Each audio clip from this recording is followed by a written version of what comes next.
Hello everyone and welcome back to B2 Learning. Myself Nitesh Kataria, your mathematics mentor. बच्चा आज हम लोग ना स्टार्ट कर रहे हैं, मतलब जो कंटिन्यू कर रहे हैं, स्टार्ट क्या कर रहे हैं, मतलब ऐसा समझो कि अभी हम लोग सर्कल चैप्टर अपना रनिंग में अपना चल रहा है। Hello everyone and welcome back to B2 learning. My Nitesh Kataria, your mathematics mentor.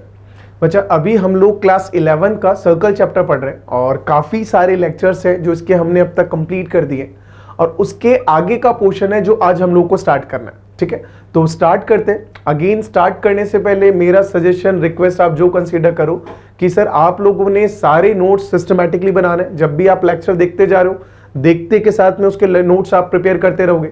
Notes के अंदर जितना चीजें बोर्ड पे बता रहे हैं ऑफकोर्स वो तो आना ही आना है। उसके अलावा जितनी स्टेटमेंट्स बोली जाती है क्लास में कि बेटा ये इंपॉर्टेंट है, इस चीज का ध्यान रखना, ये मिस्टेक मत कर देना, इससे क्वेश्चन बन सकता है, वो सारी चीजें भी आपको अपने नोट्स में मेंटेन करते चलना है ताकि जब भी फ्यूचर में रिवाइज करो तो देखते फटाक से क्लिक करें, हाँ यार ये चीज इंपॉर्टेंट था, ये अलग से आपको बताया गया। ठीक है, तो क्योंकि हम लोग जो देखते हैं कि स्टूडेंट्स मिस्टेक करते हैं, वही मिस्टेक को आपको हाईलाइट करके बताते हैं कि यार बेटा ये मिस्टेक मत कर देना गलती से भी। ठीक है, तो हमें जितने नोट्स हैं उसको प्रॉपर्ली बनाना, अच्छे से बनाना है। अब आज का लेक्चर स्टार्ट करते हैं और आज की क्लास का जो पहला टॉपिक है that is common tangent of to circles. तो पहले तो ना मैं काम करता हूं, ये तो जो लिखा हुआ है ना, ये कोई काम का नहीं है, इसको मैं हटा देता हूं, है ना, ये पिछले क्वेश्चन का है, इसे हम लोग हटा देते हैं। तो ये तो हट गया।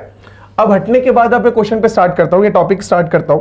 तो आज की क्लास का जो पहला टॉपिक अपने पास जा रहा है वो क्या जा रहा है, ये अपने पास जा रहा है common tangent of to circles. तो सबसे पहले तो मैं समझा देता हूं सर कॉमन टेंजेंट होता क्या है और किस चीज की बात यहां पे हो रही। ठीक, अब समझना। अब ऐसा समझो कि सर ना मेरे को दो सर्कल्स गिवन है, मान लेते हैं कि एक सर्कल ये दे रखा है और एक कोई दूसरा सर्कल ये दे रखा है ना, दो सर्कल्स ऐसे दे रखे हैं।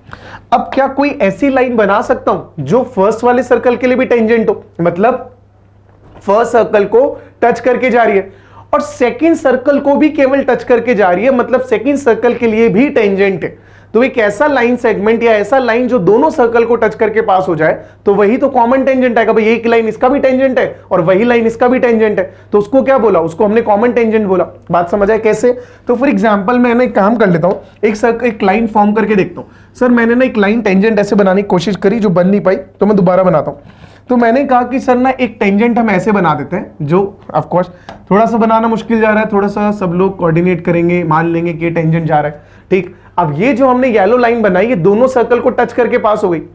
अगर दोनों सर्कल्स को टच करके पास हो गई इसका मतलब क्या हो गया, तो ये जो लाइन है ये इसके लिए भी टेंजेंट है और इसके लिए भी टेंजेंट है, तो इस लाइन को हमने बोला common tangent for both the given circles.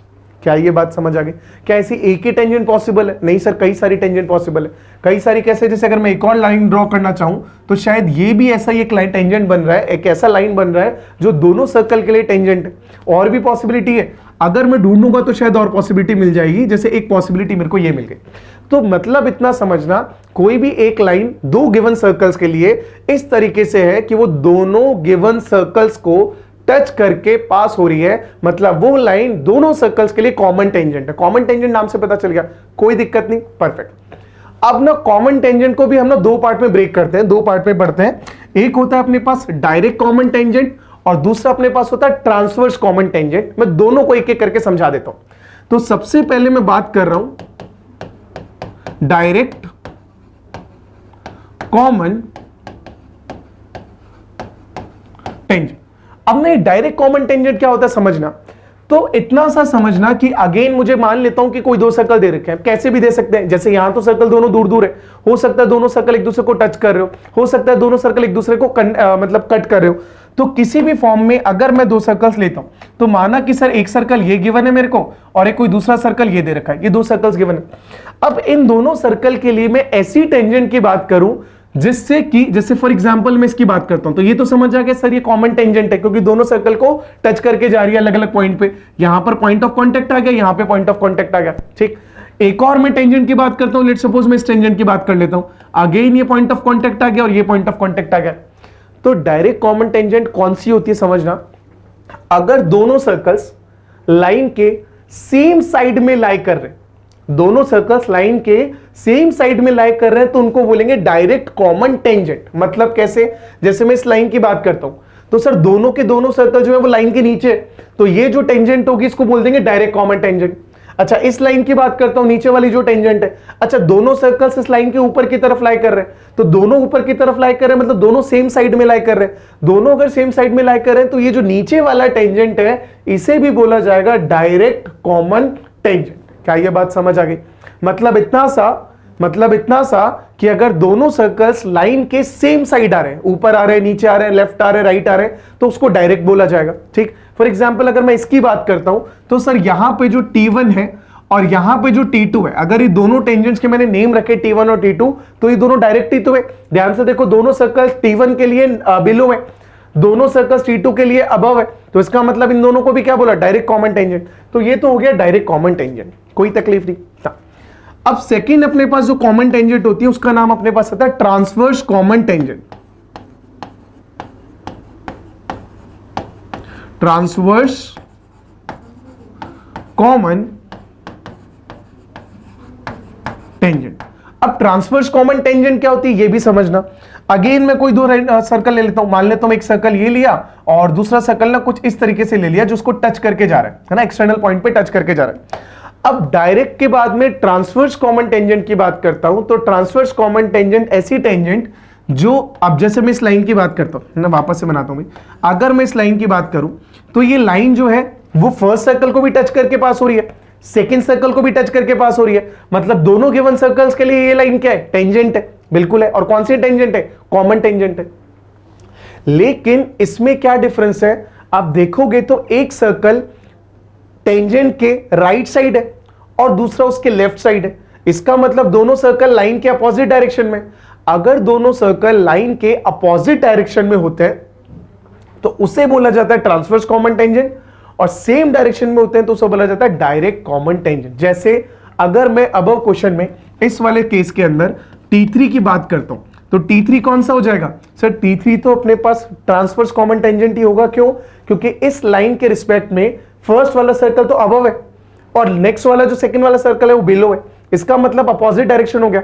और जैसे ही दोनों सर्कल्स अपोजिट डायरेक्शन में लाई कर रहे हैं इसका मतलब ट्रांसवर्स कॉमन टेंजेंट, और जैसे ही दोनों सर्कल्स अगर सेम डायरेक्शन में लाई कर रहे हैं इसका मतलब डायरेक्ट कॉमन टेंजेंट। क्या ये बात समझ आ गया? तो अभी तक बस मैंने इतना पढ़ा कि सर डायरेक्ट कॉमन टेंजेंट और ट्रांसवर्स कॉमन टेंजेंट क्या होती है और एक्चुअल में कॉमन टेंजेंट होती क्या है, बस हमने इतना पढ़ा। अब मैं ना अलग, अच्छा अब ये बात करता हूं सर, यहां पे डायरेक्ट कॉमन टेंजेंट और ट्रांसवर्स कॉमन टेंजेंट का नंबर अलग आएगा, यहां पे number of tangents common tangents will be different. तो नंबर ऑफ कॉमन टेंजेंट्स कितनी होंगी है ना, वो कौन डिसाइड करेगा?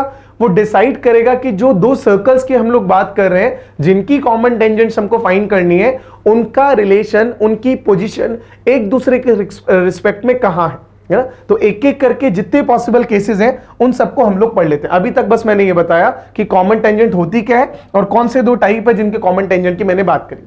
अब मैं केसेस की बात करता हूं one by one. First case जो आ रहा है इसको मैं थोड़ा समझाता हूं पहले डायग्राम से, तब जाके आपको क्लैरिटी आएगी।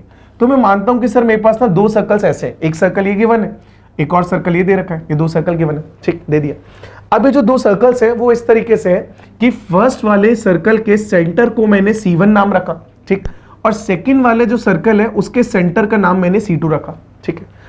अब अगर मैं C1 C2 को ज्वाइन कर देता हूं तो ये जो डिस्टेंस आएगा, ये पूरी जो लंबी व्हाइट लाइन आ रही है, ये लाइन किसको रिप्रेजेंट कर रही है? Distance between centre of first circle and centre of second circle, मतलब distance between the centres of the given circle. C1 C2 यही जा रहा है। अच्छा मैं काम करता हूं, जो फर्स्ट सर्कल अपने पास है इसकी रेडियस को R1 बोल देता हूं, यहां तक का डिस्टेंस ही हो गया भाई। अच्छा ये जो डिस्टेंस अपने पास जा रहा है इसकी रेडियस को मैं R2 बोल देता हूं। तो फर्स्ट वाले का centre C1 radius R1, second वाले का सेंटर C2 रेडियस R2, ठीक। अब ये R1 ये R2, ठीक, और ये पूरा C1 C2 ना, C1 से C2 का डिस्टेंस। तो मुझे यहां बहुत क्लियरली डायग्राम में समझ आ रहा है कि सर C1 से लेकर C2 का जो डिस्टेंस है, ऑफ कोर्स वो डिस्टेंस जो है वो रेडियस 1 प्लस रेडियस 2 का जो डिस्टेंस जा रहा है उससे ग्रेटर जा रहा है, यही है। तो जब भी मेरे को ये समझ आ गया कि सर दोनों के सेंटर्स का डिस्टेंस रेडियस के सम से ज्यादा हो रहा है, इसका मतलब दोनों सर्कल जो है वो दूर दूर लाई कर रहे हैं, दोनों सर्कल एक दूसरे को ना तो कहीं टच कर रहे हैं और ना कहीं इंटरसेक्ट कर रहे हैं। क्या ये बात समझ आ गई? तो अब जब भी मेरे को ये समझ आ गया कि सर रेडियस का सम, मेरे को दोनों सर्कल दे रही है, दोनों की इक्वेशन दे रखी होगी भाई, इसकी इक्वेशन होगी x square plus y square plus 2g1x plus 2f1y plus c1 equal 0। इसकी भी इक्वेशन होगी x square plus y square plus 2g2x plus 2f2y plus c2 equal 0। तो दोनों की इक्वेशन अगर है तो दोनों का सेंटर वी कैन फाइंड, दोनों का रेडियस वी कैन फाइंड, और दोनों की रेडियस का सम निकल जाएगा, दोनों के सेंटर्स के बीच का डिस्टेंस निकल जाएगा। अरे भाई दोनों सेंटर है तो डिस्टेंस आ जाएगा, रेडियस आ गई तो सम आ जाएगा।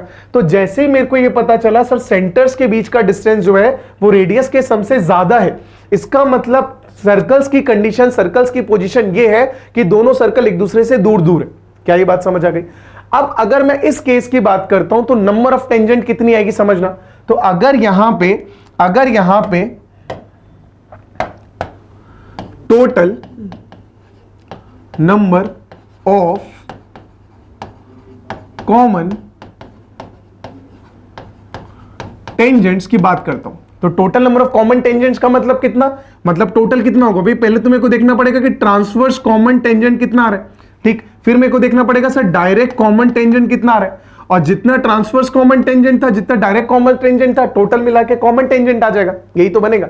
अब इन फिगर्स को मैं अगर ध्यान से देखूं तो मुझे ये चीज समझ आ रहा है कि सर एक तो डायरेक्ट कॉमन टेंजेंट ये बन रहा है, ठीक, एक तो डायरेक्ट कॉमन टेंजेंट ये बन गया सर, दूसरा डायरेक्ट कॉमन टेंजेंट ये बन रहा है ना। इनके अलावा क्या डायरेक्ट कॉमन टेंजेंट की कोई और पॉसिबिलिटी दिख रही है? नहीं दिखेगी, बस यही दो पॉसिबिलिटी दिखेगी। तो total number of direct common tangent कितना आ गया? 2 आ गया, ठीक। अब चाहिए ट्रांसवर्स कॉमन टेंजेंट। अब अगर मैं ट्रांसवर्स कॉमन टेंजेंट की बात करूंगा तो ध्यान से देखना कौन सी दो ट्रांसवर्स कॉमन टेंजेंट आएगी।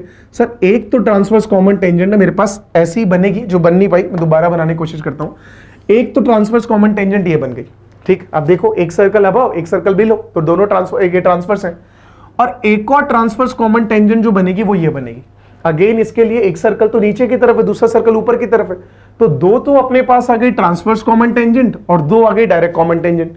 तो total number of common tangents कितनी आ गई? Sir total number of common tangent इस केस में 4 आ गई। क्या ये बात समझ आती है? तो मेरे को इतना पता है कि सर जब भी दो सर्कल्स एक दूसरे से दूर है तो there will be 2 transverse common tangent and 2 direct common tangent, that is there will be total 4 common tangents, ठीक। अब ये कौन डिसाइड करेगा कि दोनों सर्कल एक दूसरे से दूर है? ये डिसाइड करेगा उनके सेंटर्स के डिस्टेंस, सेंटर्स के बीच का डिस्टेंस और उनकी रेडियस के सम का रिलेशन। तो अगर दोनों के सेंटर्स का डिस्टेंस रेडियस के सम से ज्यादा है, जैसा ये था, तो फिर there will be 4 common tangents, 2 direct and 2 transverse. क्या ये पॉइंट एकदम क्लियर? आराम से देख लो, समझ आ गया। तो ये हमने केस 1 पढ़ा जब R1 प्लस R2 का वैल्यू C1 प्लस C2 से स्मॉलर है, ठीक। अब इसमें एक केस और बनता है, इसमें कंडीशन और आती है, वो भी मैं साथ के साथ पढ़ लेता हूं। यहां पर कहीं आ रहा होगा, हाँ भाई, ये जो नोट मैं बताना चाह रहा हूं, तो इसमें ना 2-3 तरह के नोट्स हैं, मैं दोनों तीनों आपको समझा देता हूं, आप आराम से समझिएगा। सबसे पहला पार्ट तो आप ऐसे समझो कि जब भी मुझे 2 सर्कल्स इस फॉर्म में दे रखे हैं, जो दोनों सर्कल एक दूसरे को ना टच नहीं कर रहे हैं, जो सर्कल एक दूसरे के दूर दूर है, ऐसे आ रहे हैं, है ना। इसका मतलब कौन सा केस है? फर्स्ट केस है। फर्स्ट केस है तो मैं काम करता हूं, यहीं पे बता देता हूं जो हमने बनाया। ये फर्स्ट केस हमने पढ़ा। अब ये फर्स्ट केस पढ़ा तो सर यहां पे मुझे पता चला सर 2 तो डायरेक्ट कॉमन टेंजेंट बन रही थी और 2 ट्रांसवर्स कॉमन टेंजेंट बन रही है, ये दोनों तो हमको समझ आ गया। अब इसमें मैं क्या अलग प्रॉपर्टी बताना चाह रहा हूं वो मैं आपको समझाता हूं, आराम से समझने का कोशिश करना, क्योंकि इंपॉर्टेंट है ना और बहुत मुश्किल नहीं, समझ भी आएगी। अब ऐसा समझो कि सर मैंने यहां से ना डायरेक्ट कॉमन टेंजेंट बनानी है, तो एक डायरेक्ट कॉमन टेंजेंट तो कोशिश करता हूं बनाने की, सही से बना पाऊं तो एक डायरेक्ट कॉमन टेंजेंट तो मेरे पास ये बन गई, और सर दूसरी डायरेक्ट कॉमन टेंजेंट अपने पास कुछ ऐसे बन गई, ठीक, जिसने बाहर एक दूसरे को इंटरसेक्ट किया होगा, ठीक। सिमिलरली अगर मैं ट्रांसवर्स कॉमन टेंजेंट की बात करता हूं तो 2 ट्रांसवर्स कॉमन टेंजेंट भी ऑफ कोर्स बनेगी। तो अपने पास जो ट्रांसवर्स कॉमन टेंजेंट बन रही है वो ट्रांसवर्स कॉमन टेंजेंट कुछ इस फॉर्म के अंदर, ये बनाना थोड़ा सा कॉम्प्लिकेट जा रहा है, इससे सही तो मैं फ्री हैंड से बना लेता हूं। छोड़ो भाई, फ्री हैंड से बनाता हूं। तो फ्री हैंड से बना लेते हैं। तो यहां से मुझे समझ आया कि सर एक ट्रांसवर्स कॉमन टेंजेंट कुछ ऐसे बनेगी, कुछ इस फॉर्म के अंदर, और दूसरी ट्रांसवर्स कॉमन टेंजेंट अपने पास, ठीक, थोड़ा सा एडजस्ट कर लेना प्लीज सब लोग। हाँ भाई, तो ये हमारे पास ना 2 ट्रांसवर्स कॉमन टेंजेंट बन गई, ये दोनों, और 2 डायरेक्ट कॉमन टेंजेंट बन गए, ये दोनों, ठीक। अब ऐसा समझते हैं कि सर जहां भी मेरे पास ट्रांसवर्स कॉमन टेंजेंट एक दूसरे को कट कर रही है, इस पॉइंट का नाम मैं रख देता हूं P डैश, और जहां पे डायरेक्ट कॉमन टेंजेंट टच कर रही है, इस पॉइंट का नाम मैं रख देता हूं P, ठीक। सर्कल का सेंटर का नाम क्या रखा हुआ था C1, इस सर्कल का सेंटर का नाम क्या था सर C2 था। इसकी जो रेडियस मेरे पास आ रही है वो रेडियस किसके इक्वल है R1, और इसकी जो रेडियस अपने पास आ रही है इसकी रेडियस किसके इक्वल है R2। ठीक, यही तो जाएगा। ये तो बेसिक सारी चीजें मेरे को पता चल गई। इसमें किसी को कोई तकलीफ, आई गेस यहां तक तो कोई तकलीफ नहीं आनी चाहिए। C1 C2 को ज्वाइन करूंगा तो C1 C2 को ज्वाइन कर दिया। ठीक, जब भी मैं C1 और C2 को ज्वाइन करूंगा ध्यान रखना वो जो लाइन सेगमेंट बनेगा C1 C2 ये हमेशा कहां से पास होगा, ये हमेशा उसी पॉइंट से पास होगा जहां पे ट्रांसवर्स कॉमन टेंजेंट एक दूसरे को कट कर रही है। और जब मैं इसको प्रोसेस आगे प्रोड्यूस करूंगा तो ये उसी पॉइंट पर जाके मीट करेगा जहां पे डायरेक्ट कॉमन टेंजेंट एक दूसरे को इंटरसेक्ट कर रही है। ये चीज का हमें हमेशा हमेशा हमेशा ध्यान रखना है। कौन सी दो बातें बोल रहा हूं, हमेशा ध्यान रखना C1 C2 को जो ज्वाइन करने वाली लाइन है उसी पर ट्रांसवर्स कॉमन टेंजेंट का पॉइंट लाई करेगा, पॉइंट ऑफ इंटरसेक्शन, और उसी पे आगे बढ़ाने पर डायरेक्ट और जो कॉमन टेंजेंट्स है उनका पॉइंट ऑफ इंटरसेक्शन जा रहा होगा। यानी कि P और P डैश दोनों कहां पे लाई कर रहा है, एक तो C1 C2 पे इंटरनली लाई कर रहा है और एक एक्सटर्नली लाई कर रहा है। क्या ये बात समझ आती है? कोई दिक्कत नहीं। ये चीज हमेशा अपने को ध्यान रखना है कि P and P dash will lie on C1 C2। क्या लिखना है, क्या पता करना है अपने को कि P and P dash will lie on C1 C2। ठीक, ये अपने को एक पॉइंट पता चल गया, इसमें कोई दिक्कत नहीं है। नहीं सर ये पता चल गया। ठीक, तो पहला पॉइंट तो ये हमको जो जो याद रखना है मैंने बताता गया। सेकंड हमेशा ध्यान रखना कि सर ये जो C1 C2 है इसको P डैश तो इंटरनली डिवाइड कर रहा है, किसी एक फिक्स रेशो में कर रहा होगा, और P एक्सटर्नली डिवाइड कर रहा है, सर ये भी किसी एक फिक्स रेशो में डिवाइड कर रहा होगा। ये रेशो क्या होता है ये याद रख लेना। हमेशा ध्यान रखना क्या ध्यान रखना कि ऐसे समझो कि P डैश C1 C2 को इंटरनली डिवाइड कर रहा है, तो P डैश अगर C1 C2 को इंटरनली डिवाइड कर रहा है तो क्या रेशो बन रहा है, तो रेशो ऐसे बन रहा है कि सर C1 से लेकर P dash upon P dash से लेकर C2, यही तो रेशो आ रहा है भाई।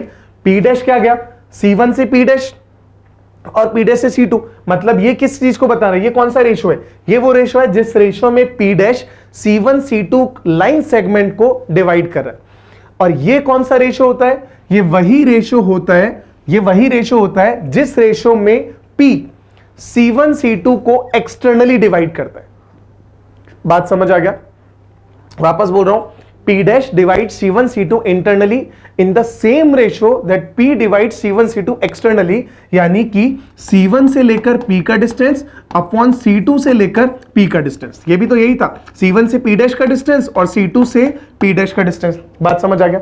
तो हमेशा वापस बोल रहा हूं, और ये दोनों रेशो किसके इक्वल आता है, सर ये रेशो आता है अपने पास R1 अपॉन R2 के।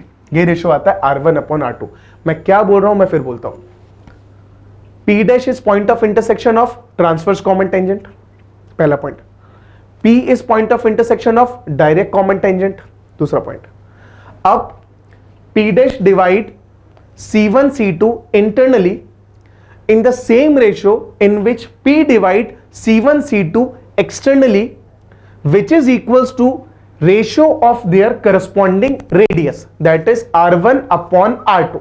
ये मेरे पास आ गया, और ये अगेन इंपॉर्टेंट पॉइंट है जो मुझे कहीं कहीं कैलकुलेशन में सपोर्ट करेगा, जो मुझे याद रखना है। This is second point two remember. क्या ये पॉइंट एकदम क्लियर, एकदम क्लियर, बढ़िया बढ़िया। ठीक, P डैश और P कहां पे लाई करेंगे, C1 C2 पे, एक इंटरनली एक एक्सटर्नली। P और P डैश C1 C2 को किस रेशो में डिवाइड कर रहे हैं, इंटरनली एक्सटर्नली, R1 और R2 के रेशो में। तो ये मेरे को निकल के आ गया, कोई तकलीफ नहीं है। और दूसरी चीज अपने पास जो लेंथ होता है, अब ये जो मैंने नोट बना के लिखा है, लेंथ ऑफ एक्सटर्नल, और एक्सटर्नल मतलब डायरेक्ट, और कॉमन टेंजेंट इंटरनल मतलब ट्रांसवर्स। तो इन ट्रांसवर्स कॉमन टेंजेंट का एक और नाम रखा, और वो एक और नाम क्या है, वो अपने पास एक और नाम है, कौन सा, इंटरनल। तो इंटरनल और ट्रांसवर्स एक ही बात है, और एक्सटर्नल और डायरेक्ट एक ही बात है, ध्यान रखना है ना। दूसरा नाम से भी अगर आ जाए तो परेशान मत होना। एक्सटर्नल मतलब डायरेक्ट, पता चल रहा है बाहर से जा रही है, इंटरनल मतलब ट्रांसवर्स, पता चल रहा है अंदर से जा रही है। तो क्या रिलेशन में क्या अपने पास इनका लेंथ आता है, तो द लेंथ ऑफ ये दोनों का जो आता है ये अपने पास गिवन बाय ये आ गया, ये अपने पास लेंथ आ गया। इसको मैं समझा देता हूं,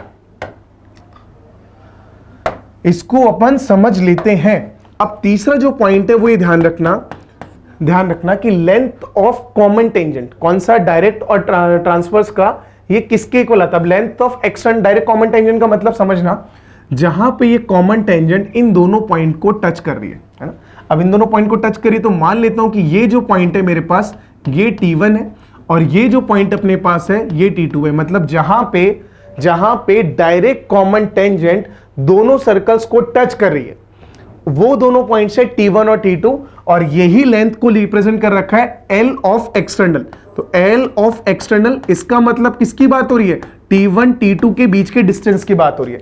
और ये जो T1 T2 का डिस्टेंस आ रहा है ये किसके इक्वल आ रहा है? ये डिस्टेंस अपने पास आ रहा है √d² minus R1 minus R2 whole square.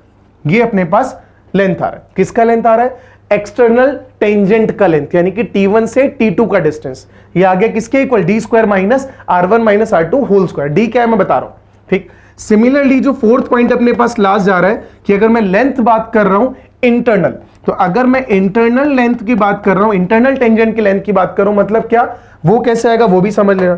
Sir ऐसे समझता हूं मैं कि जो पॉइंट ऑफ इंटरसेक्शन यहां पे आ रहा है, ये पॉइंट ऑफ इंटरसेक्शन है, इसको स्मॉल t1 बोल देता हूं। ये पॉइंट ऑफ इंटरसेक्शन यहां पे आ रहा है, इसको मैं स्मॉल t2 बोल देता हूं। तो जो इंटरनल कॉमन टेंजेंट है यानी कि ट्रांसवर्स कॉमन टेंजेंट है वो दोनों सर्कल्स को T1 और T2 पे टच कर रही है।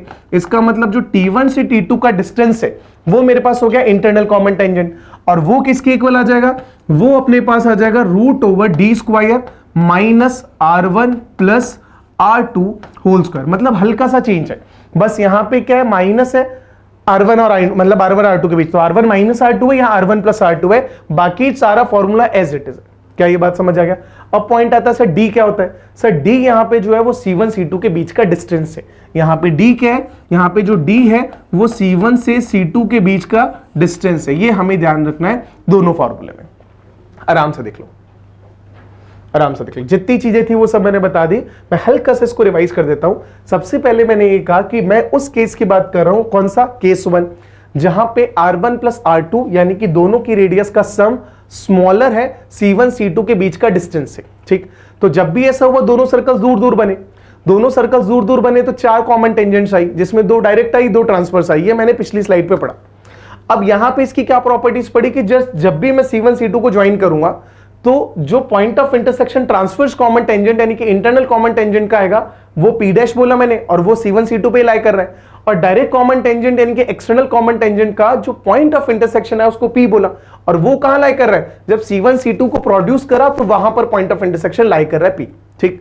अब क्या करता है कि P' C1 C2 को इंटरनली और P C1 C2 को externally R1 upon R2 ratio में डिवाइड करता है, जो मेरे पास प्रॉपर्टी नंबर 2 आ गई, ठीक है।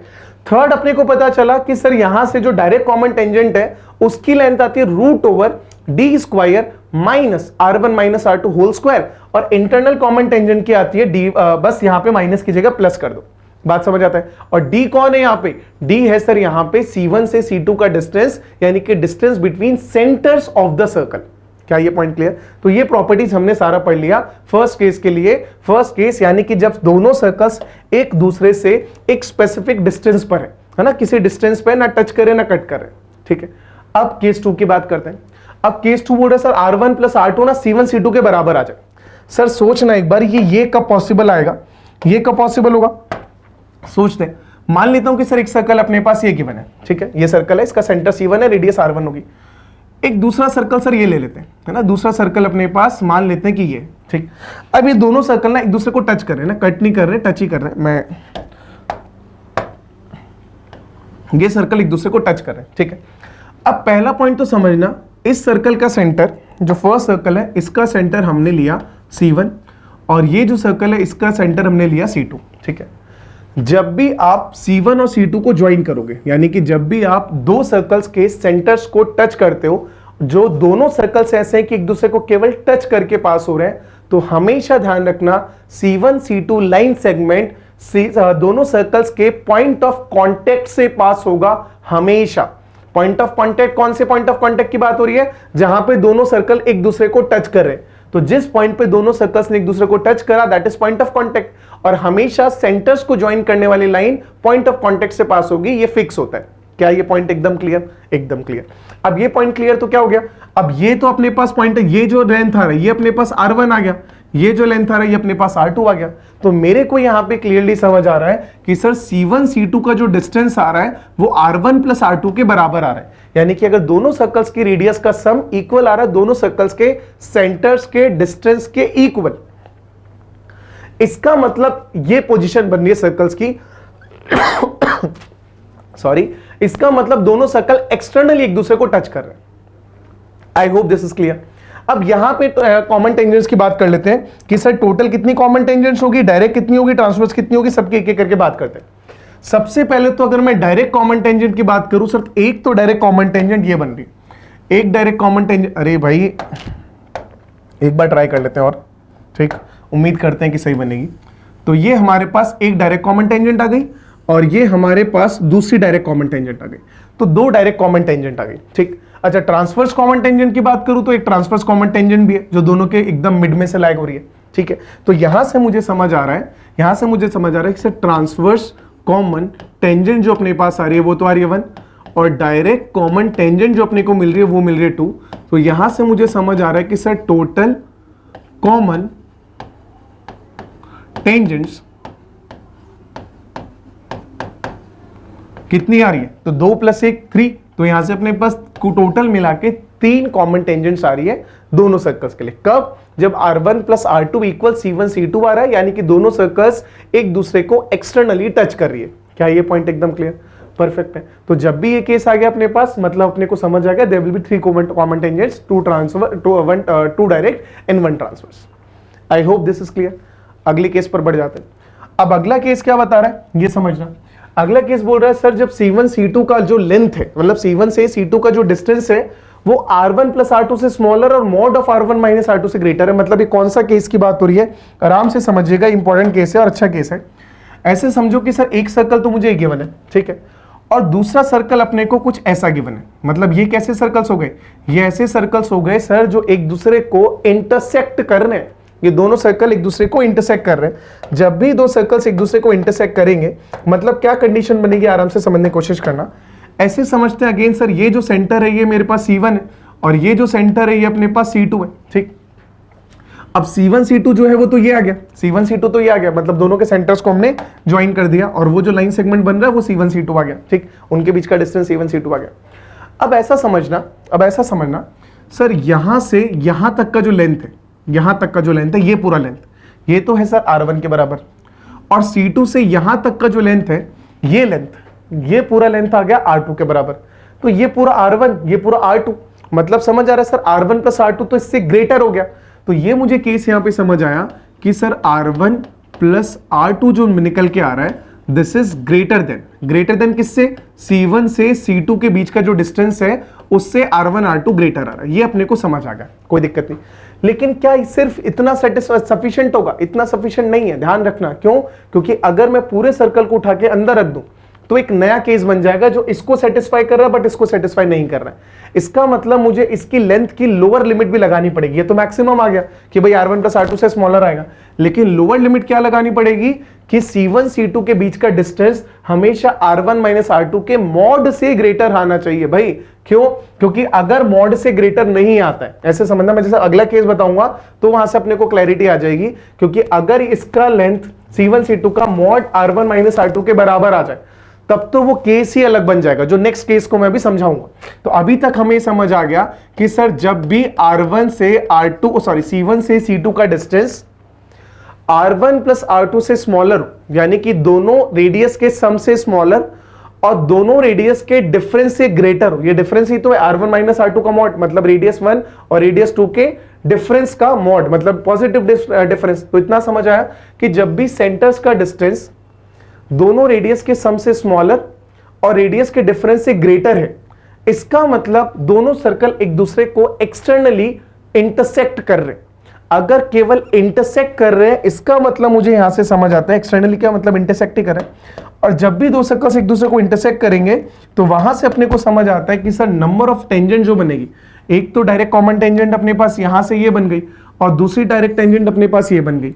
इसका मतलब there will be 2 direct common tangent and 0 transfer tangent. क्योंकि भी ट्रांसवर्स बनेगी नहीं, पॉसिबल ही नहीं है। तो यहां से मुझे पता चल गया कि सर जो डायरेक्ट कॉमन टेंजेंट्स अपने पास आ रही है वो 2 आ गई, और ट्रांसवर्स कॉमन टेंजेंट जो अपने पास आ रही है वो 0 आ गई। आई hope this is clear. Again ये कब होगा, जब सर्कल्स एक दूसरे को इंटरसेक्ट करें। इंटरसेक्ट कब करेंगे, जब C1 C2 smaller R1 plus R2 से और greater difference of R1 R2 से। ठीक है, अगला केस। अब अगला केस यही आ गया जो मैं कह रहा था कि सर अगर ये इक्वल आ गया तब क्या बनेगा, समझना। जब भी मेरे पास ऐसा आ गया कि सर C1 से C2 के बीच का डिस्टेंस जो है वो R1 माइनस R2 के मॉड के इक्वल है, तो कौन सा केस बनता है, मैंने उस टाइम नहीं समझाया, मैं अब यही समझा देता हूं। यहां ऐसे समझो सर कि मैंने 2 सर्कल्स बनाए और दोनों सर्कल्स ना ऐसे बन रहे हैं, दोनों सर्कल्स ऐसे बन रहे हैं। ठीक, यानी कि एक दूसरे को टच तो कर रहे हैं, बट टच कहां कर रहे हैं, इंटरनली टच कर रहे हैं, एक्सटर्नली टच नहीं कर रहे हैं। अब इन दोनों सर्कल्स को आराम से समझना। सर इस सर्कल का सेंटर ना C1 ले लेते हैं और इसका सेंटर C2 ले लेते हैं, दोनों सेंटर ले लिए। अब C1 C2 क्या आ गया, सर ये डिस्टेंस आ गया, C1 C2 ये डिस्टेंस आ गया, कोई दिक्कत नहीं। ठीक, अब ऐसे देखना कि ये जो पॉइंट है, पॉइंट ऑफ कांटेक्ट, इसको मैं ऐसे, अच्छा मुझे पता है कि C1 C2 को ज्वाइन करने वाली लाइन हमेशा कहां से पास होगी, हमेशा दोनों सर्कल्स के पॉइंट ऑफ कांटेक्ट से पास होगी, चाहे वो इंटरनली टच कर रहे हैं एक दूसरे को, चाहे एक्सटर्नली टच कर रहे हैं। मतलब C1 C2 को ही जब मैं आगे प्रोड्यूस करूंगा तो ये ऐसे पास हो रही होगी। ये बात तो मुझे समझ आ गई। अब ये बात समझ आ गई तो मैं एक काम करता हूं, इनका ना नेम लिख देता हूं। तो मैं मान लेता हूं कि सर ये जो पॉइंट है ना, इस पॉइंट को मैं T बोल देता हूं, इस पॉइंट को अपन ने T बोल दिया। ठीक, और इस पॉइंट को कुछ नहीं, चलो ठीक है। तो अब यहां से अगर मैं C1 से लेकर T के डिस्टेंस की बात करता हूं, तो C1 से T मतलब अंदर वाले सर्कल के लिए रेडियस ही तो हो गई, और उस रेडियस को मैं R1 बोल देता हूं। बात समझ आ गई। अच्छा, अगर मैं C2 से लेकर T के डिस्टेंस की बात करता हूं, तो सर C2 से T का डिस्टेंस छोटे वाले सर्कल का रेडियस ही तो है, और उस रेडियस है तो इसका मतलब उसका लेंथ मेरे पास R2 के बराबर आ जाएगा, रेडियस 2 आ गई, कोई दिक्कत नहीं। और अगर मैं C1 से C2 के डिस्टेंस की बात करता हूं, तो सर C1 से C2 का डिस्टेंस ये डिस्टेंस माइनस ये डिस्टेंस ही तो है, मतलब C1 से T का डिस्टेंस माइनस C2 से T का डिस्टेंस किसके इक्वल आ गया, C1 C2 का डिस्टेंस। तो C1 C2 equals to C1 T minus C2 T, यही तो है। और C1 T मतलब R1 माइनस C2 T मतलब R2। इसका मतलब मुझे समझ आ गया सर, इस केस में C1 into C2 equals to है R1 माइनस R2।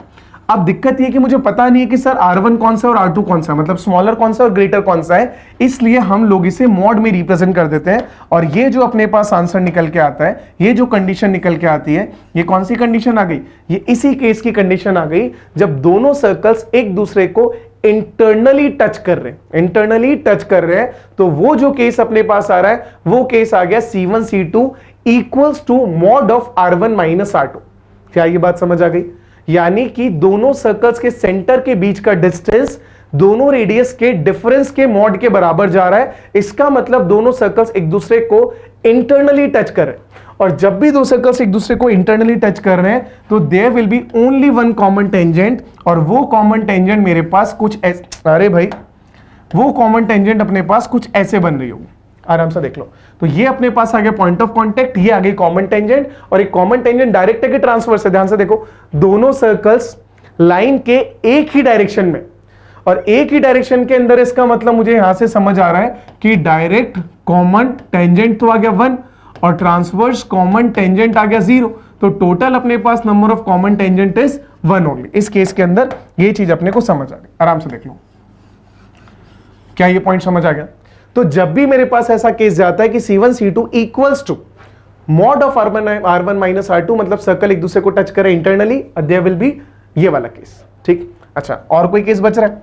और कोई केस बचा? लास्ट केस आ गया सर C1 C2 ने से भी स्मॉलर है, R1 माइनस R2 के मॉड से भी स्मॉलर है, तो ये केस तो सीधा केस, सर ये सर्कल दूसरा सर्कल ये सर्कल, जब भी दो सर्कल एक दूसरे के अंदर, मतलब पहला सर्कल दूसरे के कंप्लीटली इनसाइड लाई कर रहा है, ना टच कर रहा है, ना इंटरसेक्ट कर रहा है, ना कट कर रहा है, कुछ भी नहीं है, तो अभी अगर मैं ध्यान से देखूं तो इनके सेंटर्स का जो डिस्टेंस जाएगा वो डिस्टेंस अपने पास mod of R1 minus R2 से भी स्मॉलर जाएगा, mod of R1 minus R2 से भी स्मॉलर जाएगा।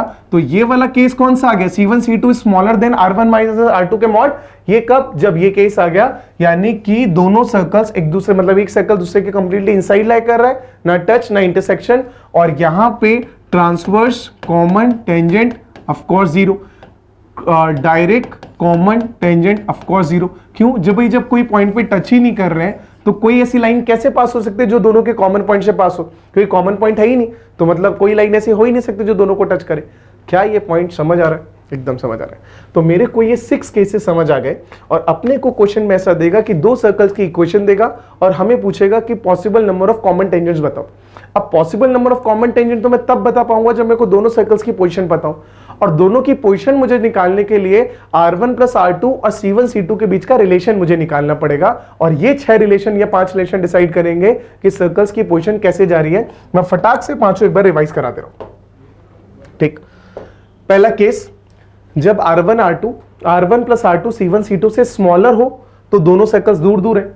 दोनों सर्कल्स दूर दूर है तो दो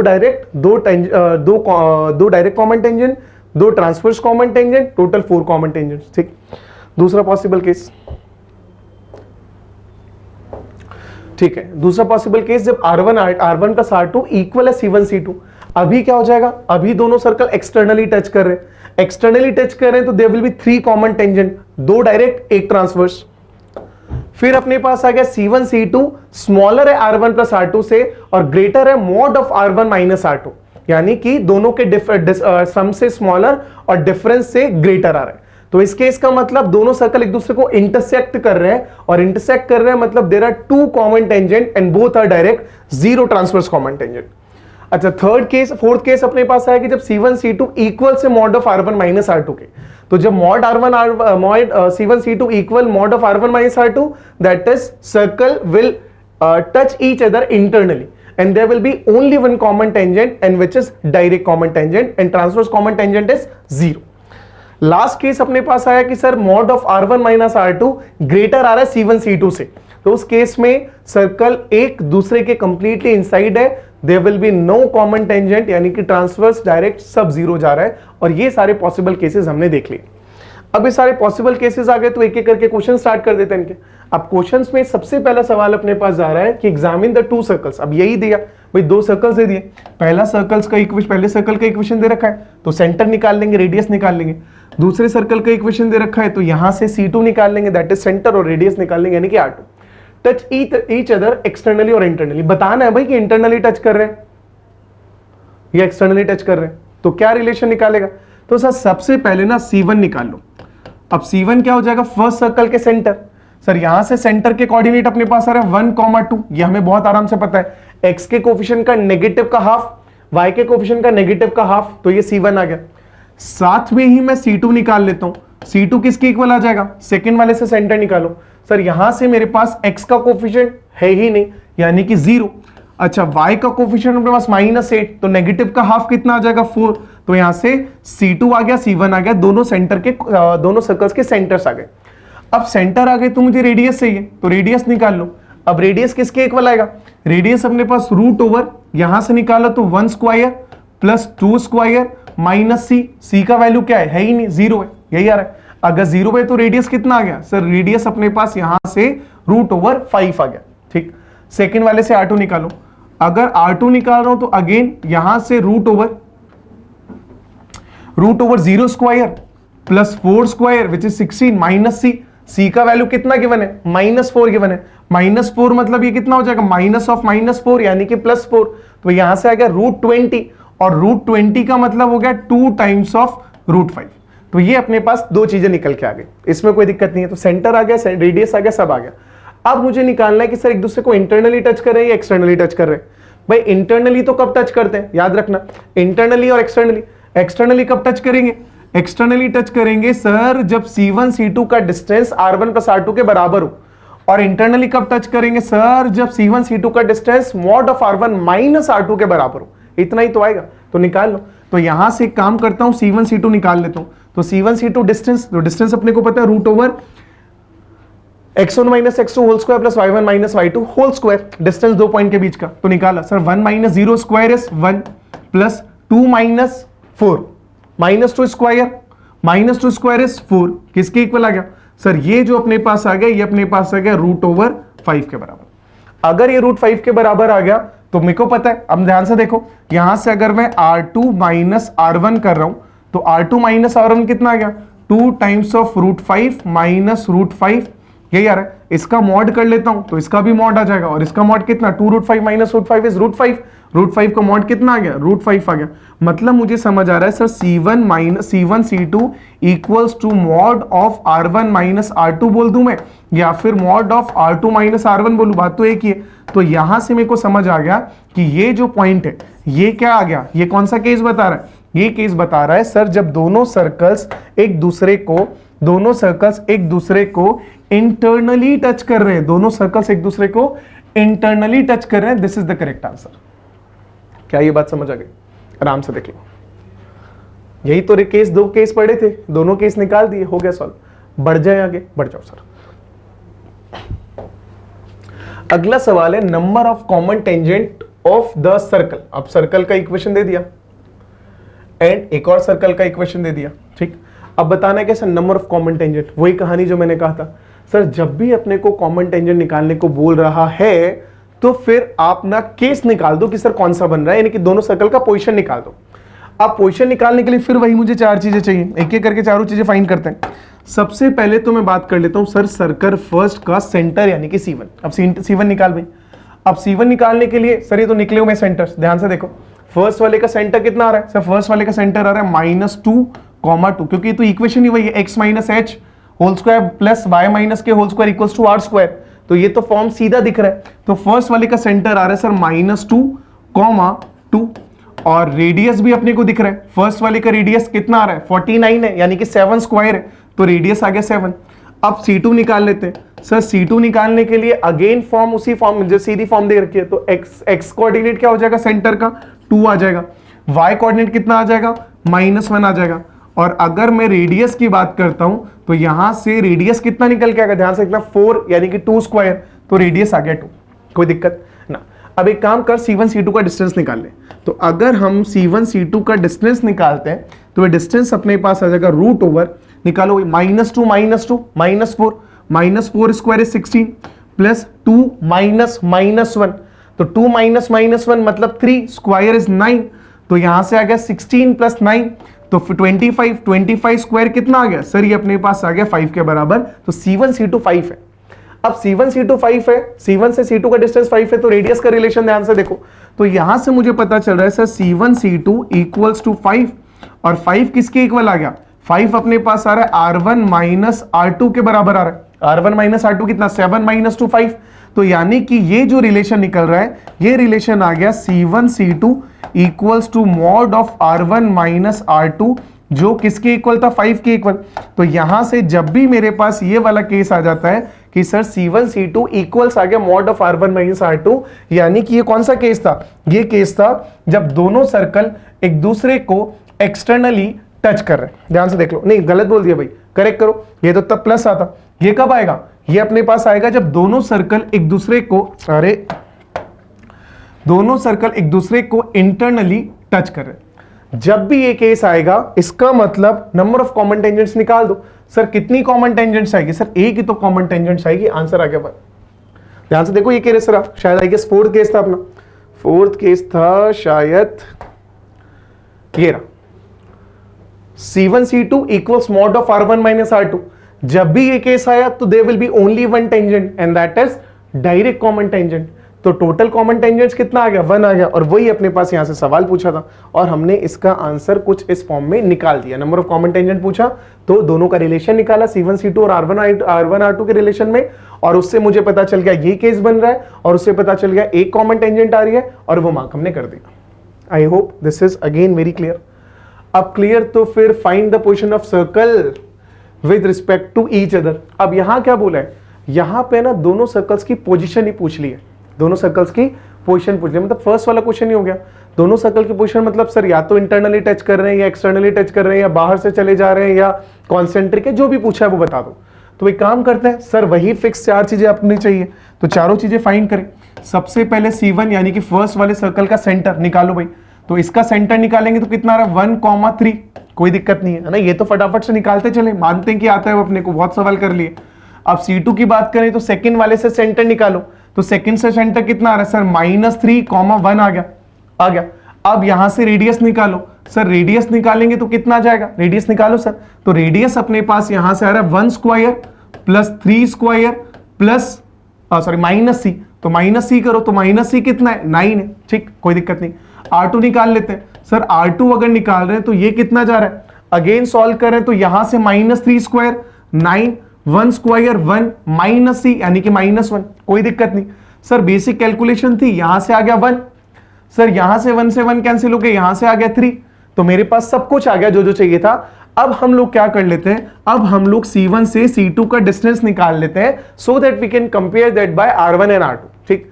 अब यहां से डिस्टेंस निकाल लो, अब डिस्टेंस निकाल ले तो कितना जा रहा है सर, ये डिस्टेंस आ रहा है 1 minus -3, that is 1 minus 1 plus 3 4 square 16 plus 3 minus 1 2 square 4, कितना आ गया √20। सर √20 का मतलब कितना हो गया, 2 टाइम्स ऑफ √5 आ गया, यही तुम्हारा, ध्यान से देख लो कहीं कोई मिस्टेक नहीं। 4 स्क्वायर 16, 2 स्क्वायर 4 और ये अपने पास 2√5 आ गया, बढ़िया बढ़िया। अब क्या करें, अब रिलेशन निकालो। सर यहां से मुझे समझ आ रहा है कि sir C1 plus C2 sorry R1 plus R2, यहां से अपने को क्या समझ आ रहा है सर, R1 प्लस R2 तो आ रहा है 4, R1 प्लस R2 आ रहा है 4, तो यहां से मुझे समझ आ रहा है सर R1 प्लस R2 जो आ रहा है इसका वैल्यू अपने पास आ रहा है 4 के इक्वल, ठीक, इसका वैल्यू आ रहा है 4 के इक्वल। अब ऐसा समझना ये 2√5 जो है ये 4 से स्मॉलर है कि ग्रेटर, आराम से देख 2√5, फिर √5 कितना 2 point something, 2 into 2 point something is 4 point something, मतलब 4 से स्मॉलर की greater, sir of course greater, यानी कि मुझे समझ आ रहा है कि जो R1 प्लस R2 है ये स्मॉलर है C1 C2 से, यानी कि स्मॉलर है 2 टाइम्स ऑफ √5 से, यानी कि यहां मुझे कंडीशन मिल रहा है sir R1 plus R2 is less than C1 C2, और ये कंडीशन मुझे मिल गई। जैसे ये कंडीशन मिल गई मतलब क्या समझ आ रहा है, R1 plus R2 C1 C2 से स्मॉलर है, इसका मतलब दोनों सर्कल एक दूसरे के आउटसाइड लाई कर रहे हैं, मतलब यहां से जो कंडीशन बन रही है सर, एक सर्कल यहां तो दूसरा सर्कल यहां, that is there will be total 4 common tangents, 2 direct 2 transverse, और दोनों सर्कल्स का जो पोजीशन है वो ये। अब जैसा ऑप्शन आएगा will mark that out, number of tangent पूछेगा बता देंगे, नंबर ऑफ, और अगर अपने से पोजीशन पूछेगा तो वो हम बता देंगे। ये अपने पास कंडीशन आ गई, आराम से देख लो। सबको सॉल्व करने का एक ही तरीका, C1 निकाला, C2 निकाला, R1 निकाला, R2 निकाला, C1 C2 निकाला और कंपेयर करके रिलेशन निकाल दिया, और वो रिलेशन से अपने पास आंसर आ जाएगा। तो अब नेक्स्ट लेक्चर में फिर हम लोग ऑर्थोगोनैलिटी ऑफ सर्कल्स की बात करेंगे। अभी तक का जो पार्ट है ना, आज हमने जो पढ़ा वो पढ़ा हमने कॉमन टेंजेंट ऑफ 2 सर्कल्स, इसके क्वेश्चंस की प्रैक्टिस कर ली, टॉपिक समझ लिया, कॉन्सेप्ट क्लियर कर लिया। आज के लेक्चर को अब एंड करते हैं, मिलते हैं आप लोगों से अगले क्लास में इस चैप्टर के नेक्स्ट टॉपिक के साथ। सो तब तक के लिए take care everyone, all the very best, thank you.